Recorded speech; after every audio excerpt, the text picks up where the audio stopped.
Pause and then ask yourself, what makes a human being long to surrender their very will? To place their soul at the mercy of another? Why does the thought of being controlled, of losing oneself, spark both fear and, at the same time, an intoxicating thrill? Most people dismiss this desire as perverse, broken, or shameful. But what if it's none of those? What if this craving for domination is not a sickness, but a signal? The soul's desperate cry for relief from overthinking, from the endless noise of the mind, from the unbearable weight of choice. The fantasy of mind control is, at its root, a fantasy of freedom. Freedom from the prison of the self. Freedom from the storm of thoughts that never rest. Imagine your mind as a crowded marketplace. Thousands of merchants shouting at once, each pulling you in different directions. Now imagine one figure entering, silencing them all with a single command. That silence, that stillness, is the true hunger behind the fantasy. You may feel it too. The longing to stop carrying the burden of decisions, to be relieved of your own constant self-management. But here's the truth. No one can truly take it from you. Even when you surrender, the storm is waiting to return. And yet this craving is not random. It is deeply human. It reveals how weary you are of the endless chatter within. It reveals your hunger for a peace you've forgotten is possible. The erotic face of submission is only a mask. Beneath it, something ancient calls out, a longing as old as humanity itself. Release me. Stay with me until the end. Because if you do, I will show you the truth beneath these desires, their dangers, their hidden gifts, and most importantly, how to transform this craving into genuine freedom and peace. But first, we must descend into the shadows where this hunger was born. Before we go further, take a deep breath with me. If you're drawn to explorations of the soul like this, make sure you subscribe. This journey won't just entertain you, it will strip away illusions you didn't know you were carrying. Now, let's go deeper. The mind is a tyrant. The mind is a relentless dictator. Studies show the average human thinks between 60 and 70,000 thoughts per day.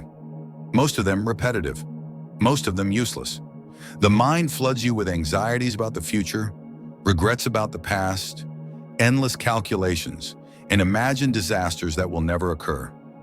This mental storm rages like a tyrant that never sleeps, cracking the whip of insecurity, self-doubt, and desire.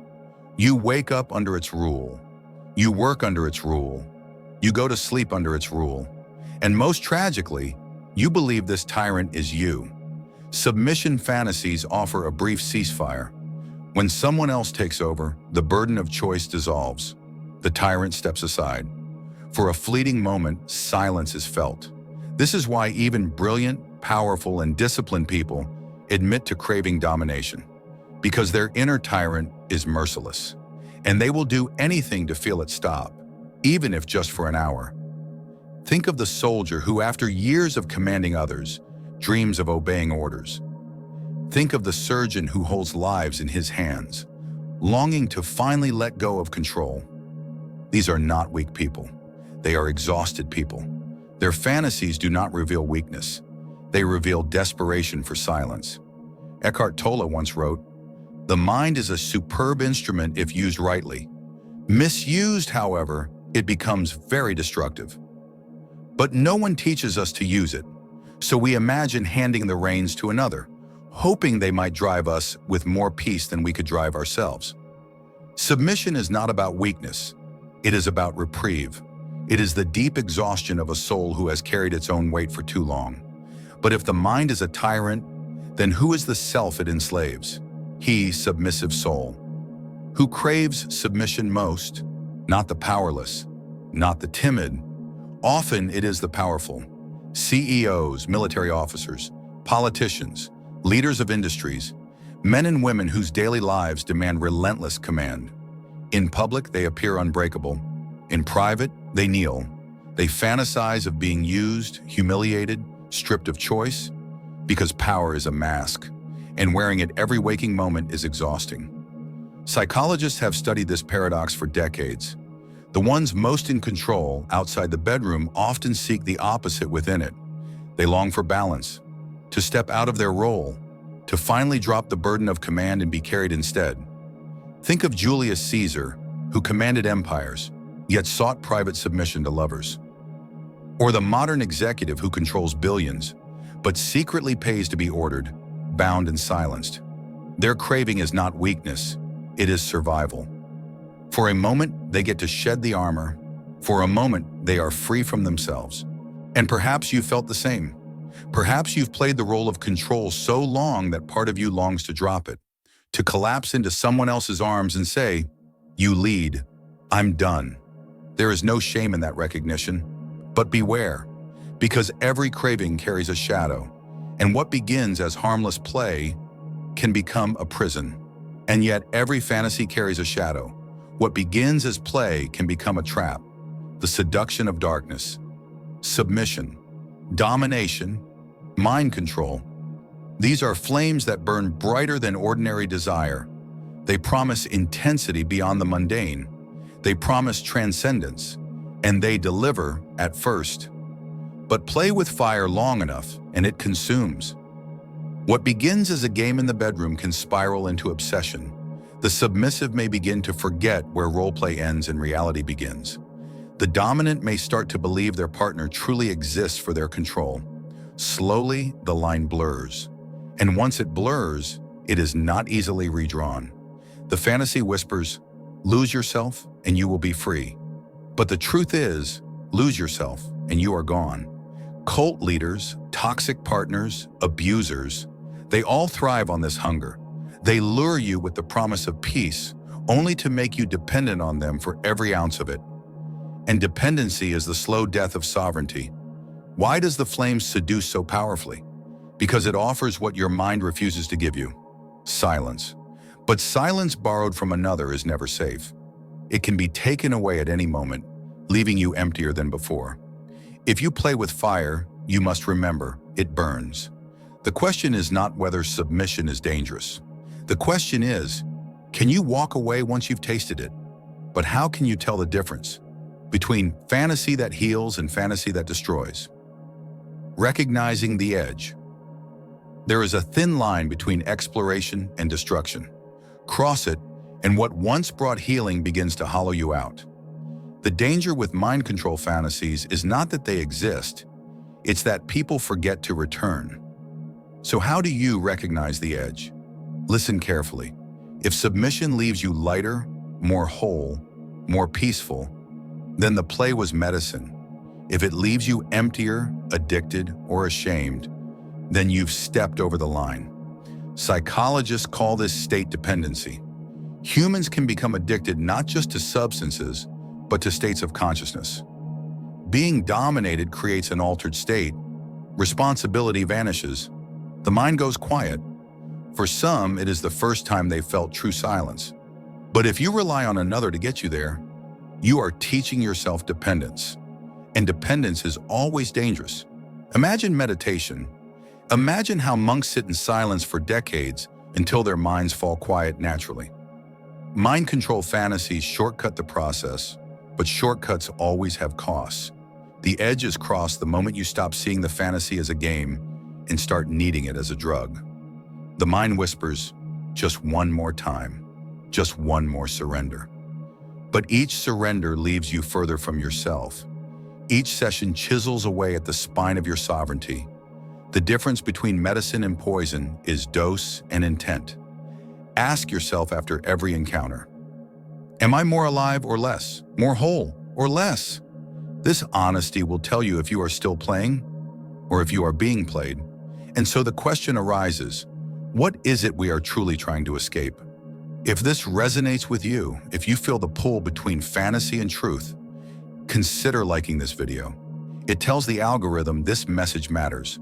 More importantly, it tells you, I am ready to look deeper. Let's continue. The craving beneath the craving.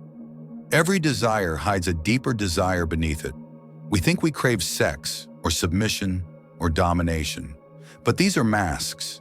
Beneath the mask lies the real hunger, stillness, silence, union. When you surrender, when another takes your will, something extraordinary happens. For a fleeting second, you taste what mystics have called ego death. You disappear. And in disappearing, you find a strange kind of peace. That's why it feels divine. Because in that moment, it is divine. This is the same silence yogis touch in meditation, the same peace monks cultivate in cloisters, the same ecstasy mystics describe when they merge with God.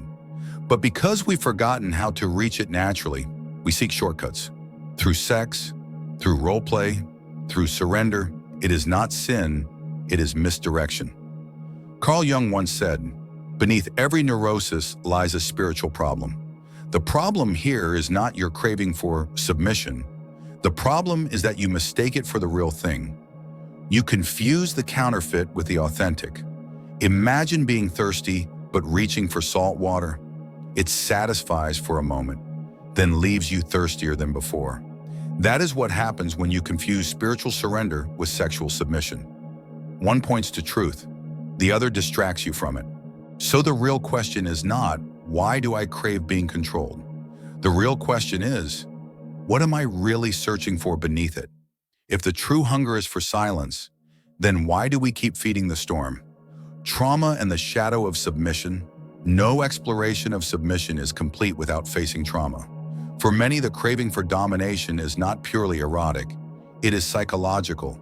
It is the shadow of old wounds still bleeding.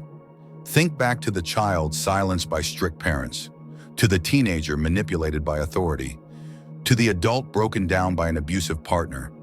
The subconscious mind never forgets. What it cannot resolve, it repeats. Freud called this repetition compulsion, the drive to recreate trauma in an attempt to master it. But here's the catch. Mastery rarely comes. Instead, the wound deepens. The child who was controlled grows into an adult who seeks control again, this time willingly, confusing pain with comfort. Submission fantasies in this light are not mere games.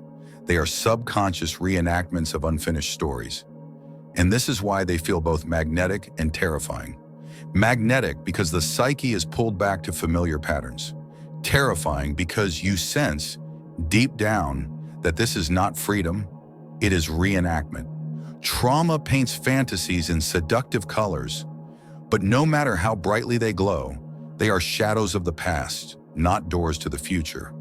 If you crave submission, ask, am I choosing this from wholeness, or am I replaying an old wound disguised as desire? But trauma is not the end of the story. There is another way to meet this hunger. The illusion of safety. Why do people surrender? Because it feels safe. You cannot fail if someone else holds the reins. You cannot be blamed if you never choose. You cannot fall if someone else decides how you walk. Safety. That is the illusion. Real safety cannot come from obedience. Real safety cannot come from silencing yourself. Real safety comes from radical honesty with your own soul. It comes from standing so firmly in your own awareness that no one else can sway you. Yes, surrender feels easier, but it is a false ease. The moment the dominant leaves, the silence collapses, and you are left with the same storm inside, now worse for having outsourced your peace. True freedom is terrifying because it demands responsibility. It demands you carry your own weight, face your own shadow, and refuse to collapse into someone else's arms as a substitute for your own spine. That's why most never taste it. They prefer the false safety of cages disguised as comfort.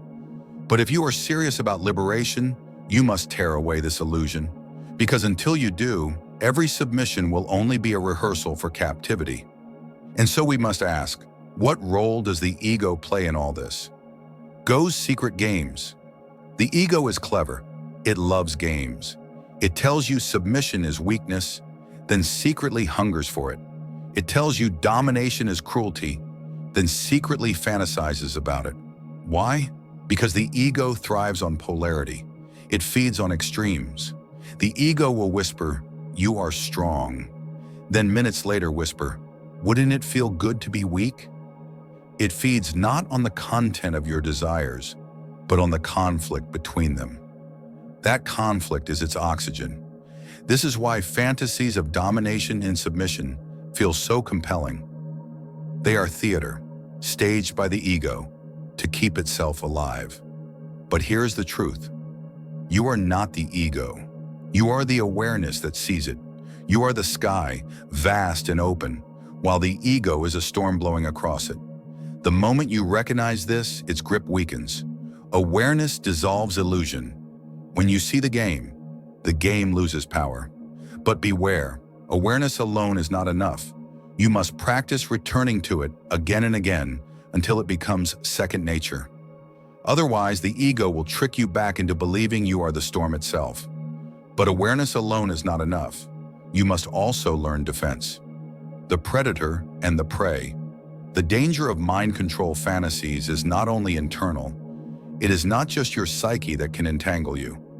In the real world, predators walk among us, men and women who know exactly how to weaponize these desires. History is littered with examples. Jim Jones, Charles Manson, Keith Raniere of Nexavam, cult leaders and manipulators who smelled the hunger for surrender and exploited it. They knew the secret. People longed to be free of themselves.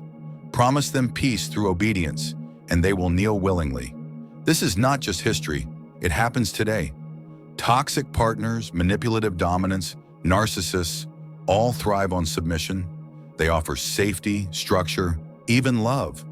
But beneath the surface, their goal is always the same: control. The pattern is always predictable.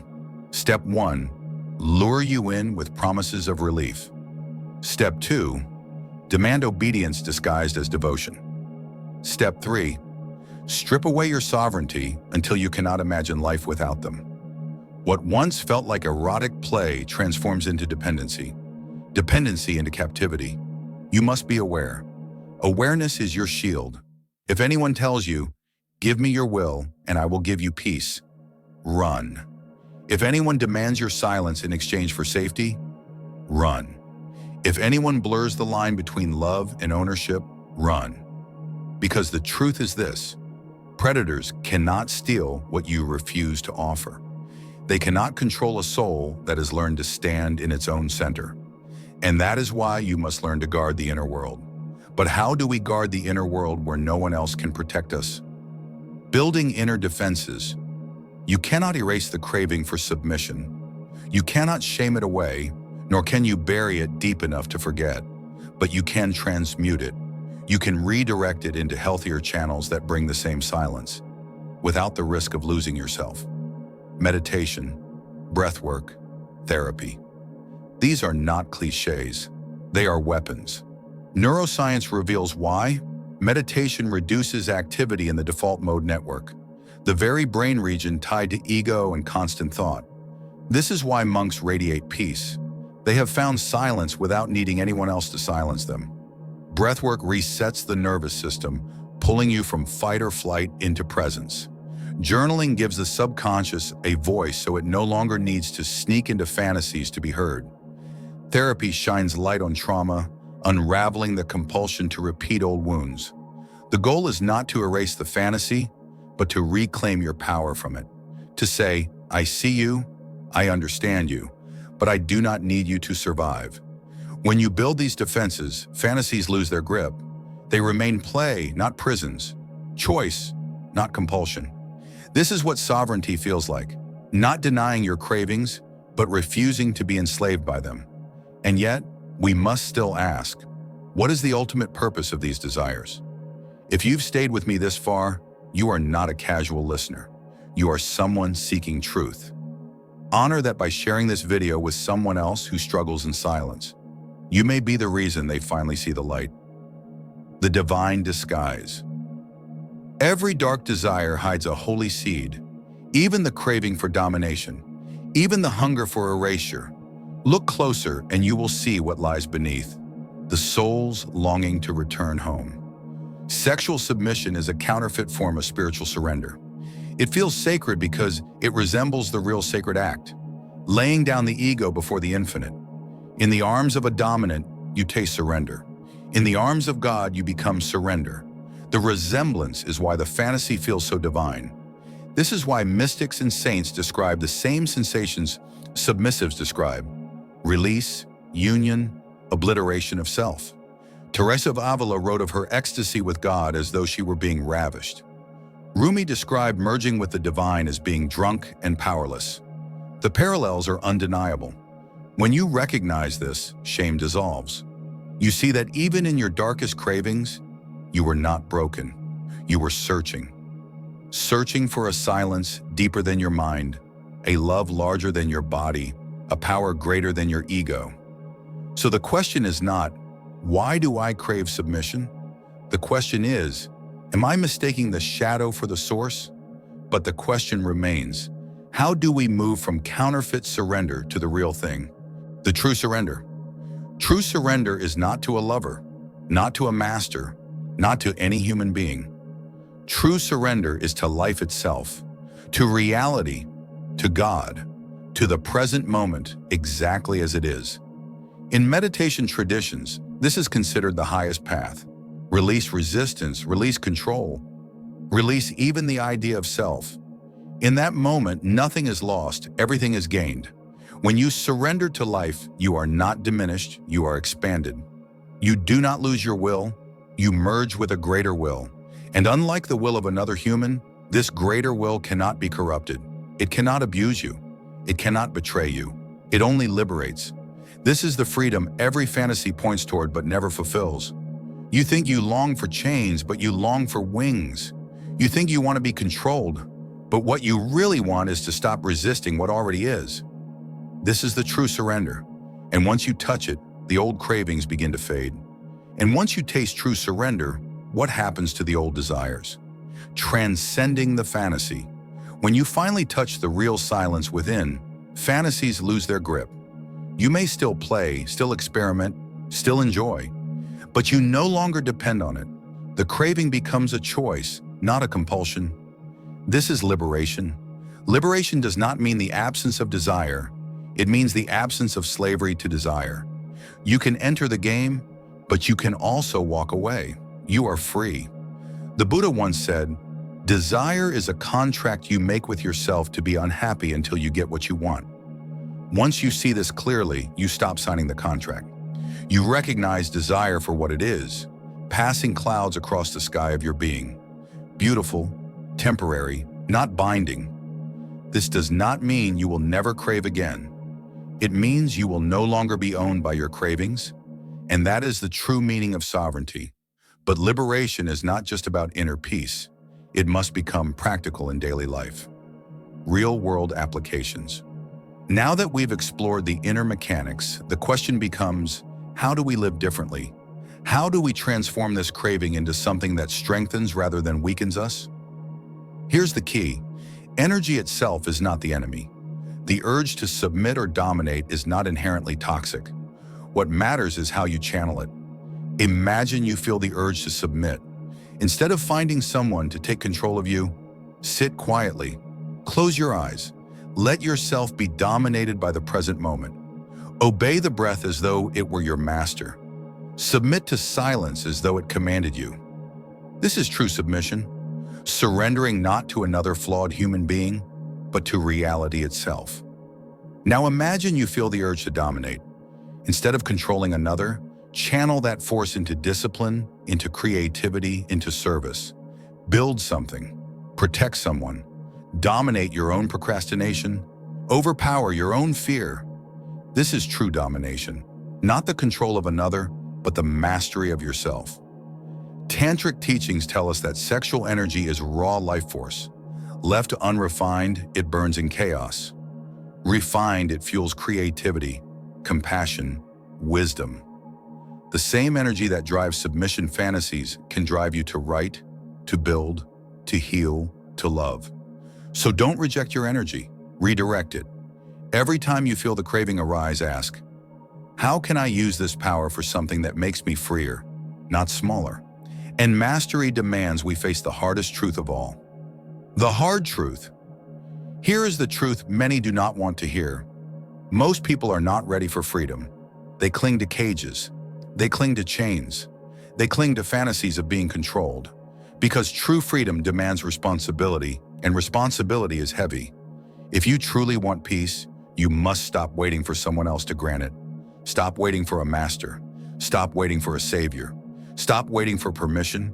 Peace is yours the moment you take radical ownership of your life. This means no more excuses, no more blaming parents, partners, or circumstances. No more saying, "I can't." No more outsourcing your silence to another. It means standing up, spine straight, eyes open, and saying, "I am responsible for my life, no one else." It is terrifying, and it is liberating, because once you take ownership, you can never again be enslaved. No fantasy, no person, no predator can bind a soul that refuses to surrender its responsibility. So ask yourself, are you ready to be free, or do you still prefer the comfort of chains? But if you do take ownership, what awaits you on the other side? The clarity beyond chaos. On the other side of responsibility lies clarity, stillness, a life no longer ruled by hidden cravings, nor by shame, nor by fear. You begin to see desires for what they are, passing storms across the sky of your being. You do not cling to them, nor do you fight them. You watch, you breathe, you allow. In this state, no one can control you, not a partner, not a cult leader, not even your own mind. You become sovereign, and sovereignty is the only true safety. Imagine waking in the morning, no longer pulled into compulsions, but moving with calm intention. Imagine your relationships no longer defined by roles of control and surrender, but by shared truth and mutual freedom. Imagine sex no longer a desperate attempt to silence the mind, but a celebration of wholeness. This is possible, not in theory, not in fantasy, but here, now in your life, if you dare to walk the path of responsibility and awareness. And from sovereignty, a new life begins. 10 practices for real-world peace. You've walked the path through shadows, through cravings, through illusions. Now it is time to anchor what you've learned with practice. Here are 10 real-world ways to embody sovereignty today. 1. Meditation. Sit daily, even for 10 minutes. Train your mind to obey silence, not noise. 2. Breathwork. Use your breath as a tool to dissolve storms of thought. Inhale presence. Exhale control. 3. Journaling. Write down hidden desires and old wounds. Give your subconscious a voice so it no longer hijacks your fantasies. 4. Physical exercise. Move the body to release energy, transmute craving into strength. 5. Therapy. Heal old trauma with professional guidance. Stop replaying what broke you. 6. Digital detox. Step away from screens. Clear the noise of external control. 7. Boundaries. Practice saying no in small things, so you never forget your power in big ones. 8. Nature. Spend time in stillness outside. The trees and rivers will mirror your true self. 9. Creative expression. Turn raw energy into art, writing, music, movement. 10th service. Help others. Nothing dissolves ego faster than realizing life is larger than you. Do these not as chores, but as sacred rituals. Each one is a defense. Each one strengthens the spine of your sovereignty. With them, no fantasy can enslave you. But there is still one final truth to reveal. The final liberation. Mind control fantasies are not your enemy. They are your teacher. They are messengers pointing you back to yourself. They whisper, "You long for silence." They whisper, "You long for surrender." And they are right. But the silence you seek cannot be borrowed. The surrender you crave cannot be given. Both must be discovered within. When you stop fearing your cravings, when you stop running from them, when you listen deeply, you realize they were never about submission to another at all. They were about returning home, to yourself, to the present, to God. And in that moment, the illusion shatters. You no longer chase cages. You no longer crave chains. You stand as you always were, vast, free, untouchable. The journey ends here, and it begins here. The choice is yours. If this journey has opened something in you, don't let it fade. Subscribe for more. Share this with someone who secretly struggles with the same cravings. And remember, your soul is vast, untouchable, free. No one can control you but yourself. The journey is yours and yours alone.